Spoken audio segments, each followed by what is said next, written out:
Mordhau has been out for over 2 years, but I've only played it for 34 hours because I hate Mordhau. It's a game I don't really want to ever play again, and it probably ranks number 1 on my list of most frustrating gaming experiences ever. Chivalry 2, on the other hand...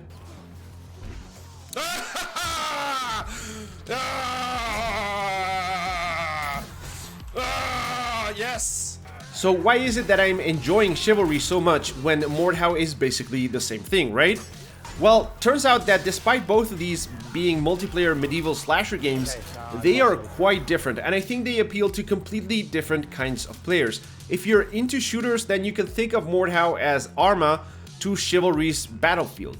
It's probably not the best of analogies and doesn't really mean anything to people not familiar with both of those games, but the gist of it is that Mordhau is quite a bit more complex and nuanced than Chivalry. It offers a more hardcore experience, if you will. One of my best friends is a huge fan of Mordhau with over 1,000 hours in the game, and he actually prefers it over Chivalry too.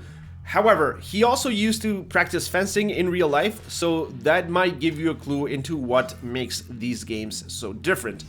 So, I'm going to be as unbiased as I possibly can here because I understand that my hatred for Mordhau is just because it's not my type of game, even though I want it to be, but it might be yours. So I want to be as informative and objective as possible. But before I dive into what makes these games so different, I will say the usual YouTuber thing. If you like the video, you know what to do, and if you want to catch me live, follow me on Twitch at twitch.tv/monoespacial_YT or follow the link down in the video description. Alright, I said I find Mordhau to be incredibly frustrating, and the reason for that is quite simply the control scheme. The direction of your attacks in Mordhau is determined by the way you move your mouse. So if you move it up and to the left, you will swing from the top left diagonally down. This means if you're turning left towards someone and want to attack from the right, you have to look to the right for a split second, start your attack, and then turn left again. I don't think there's ever been a mechanic in a game that pisses me off to such an unreasonable degree as much as this control scheme does. It just flies in the face of all logic to me because I think of the mouse as my eyes, as the way my head is pointing at, and it makes absolutely no sense to me to bind this to the direction of your attacks. I've tried to get used to it, but I just cannot. Just like some people need to use inverted controls in third-person games. I don't know if it's 20 plus years of playing first-person shooters that's wired my brain in such a way that I just cannot get used to this, or if it's my own internal stubbornness fighting against something that I find completely illogical. It's probably a bit of both, but the fact that most people seem to be okay with this style of control makes me wonder if I'm stuck in some sort of Twilight Zone episode and I just found out everyone is actually a lizard. In my mind, if I'm turning, the direction of the attack should default to the outside of the turn, but then at the same time, it also makes sense to me to have to look up to do a vertical swing downwards because I'm looking up as I would if I were to lift a sword. So no option works for me in this game. Neither the default nor the inverted controls feel natural to me. And yes, I know that you can bind buttons to a specific directional attack, but that seems to handicap you quite severely, as it is basically taking an analog control scheme and restricting it to a digital, more constrained one. And then there's all the other mechanics added on top of this, like chambering, which is when you perform the same attack as your opponent just at the right time to block and counterattack at the same time. Or the way that you can't actually hold a guard, you can only parry for a split second. There's no defensive stance that you can take that will automatically allow you to fend off attacks. It's either you parry or you get hit, and the timing for this is actually quite punishing. The stamina system is also less forgiving here than it is in Chivalry 2. Attacking and jumping causes you to lose stamina, whereas in Chivalry, stamina only really applies to your block. There's way more in play here, but I won't go over everything because I think you get the idea. Combat in Mordhau has an incredibly high skill ceiling that allows people to run around with absolutely no armor wielding a gigantic hammer and beating the crap out of you while mocking you like something out of a Monty Python sketch. These mechanics also make the game less suitable to a third-person camera, which I prefer since I can better gauge the reach of each weapon if I'm in third-person mode, and that's what I use for Chivalry 2, but in Mordhau it kinda sucks. Chivalry 2 is pretty much the complete opposite of this. You have 5 basic attacks: left or right swing, left or right overhead, and a stab, and that is pretty much it. There's also a kick and a jab to interrupt blocks and attacks respectively, but those are used way less frequently. More importantly, each of these is mapped to a button or to the mouse wheel, meaning they are all independent of where you are pointing at, which I see as a massive benefit of this system. There's also the way blocking works, where if you want to block an enemy attack, you just hold right click until the attack lands. So unlike Mordhau, there's no timing involved for such a basic defensive move. However, these differences do mean that the game is inherently more limited in its approach and therefore its skill ceiling, but that's also absolutely fine with me.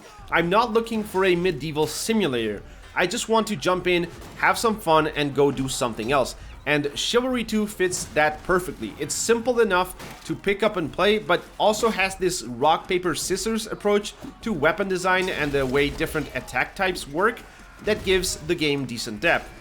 This difference in complexity is made even more apparent when you take a look at the possible loadouts in each game. Chivalry 2 has preset classes that you can pick from, each has a variety of weapons available, but not all weapons are available to all classes. You can't equip a crossbow on your knight, just like you can't equip massive amounts of armor on your archer. You're limited to specific unit types, which makes it easier, in my opinion, to find something that you actually like and might even make the teams a bit more balanced as a result. Mordhau once again takes a completely different approach. Everything is customizable using a point system, where each piece of armor, weapon, or skill has a cost. The only restriction being that you can't go over 48 points, and that is it. If you want to run around completely naked while wearing the world's toughest helmet and a rake, that is fine. If you want to go fully armored with a short bow, then that's fine too. The amount of combinations that you can create is absolutely staggering, and it's actually a really solid, fun system to have in a game like this, but it also makes it harder to find the combination that you like. Yeah, there are some preset classes that you can pick from and, tweak out, but at least I get the feeling that I won't know which combination is actually best for me unless I spend dozens of hours in the game just trying things out. Mordhau's cosmetics are also way better than what Chivalry 2 offers. They're not even on the same league, to be honest. There is just a seemingly endless list of helmets, shirts, shoes, gloves, and more. You can spend hours customizing all your different builds to your liking. You can even do subtle changes to the faces, and there's even a pitch slider for the different types of voices available.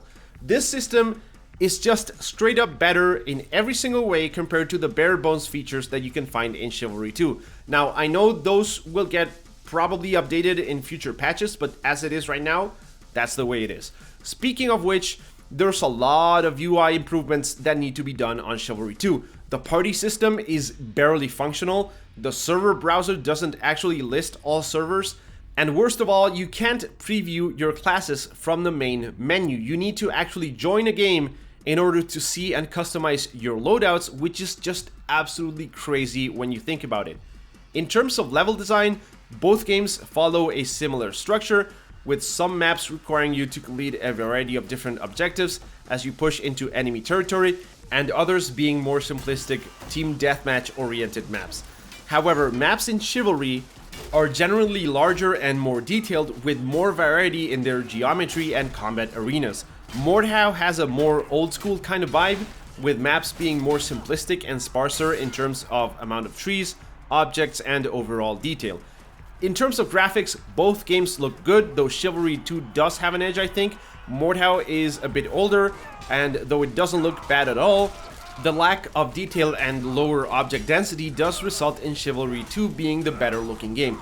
However, I don't think that really matters to anyone, given both games look pretty great, and I think the gameplay is the real difference here.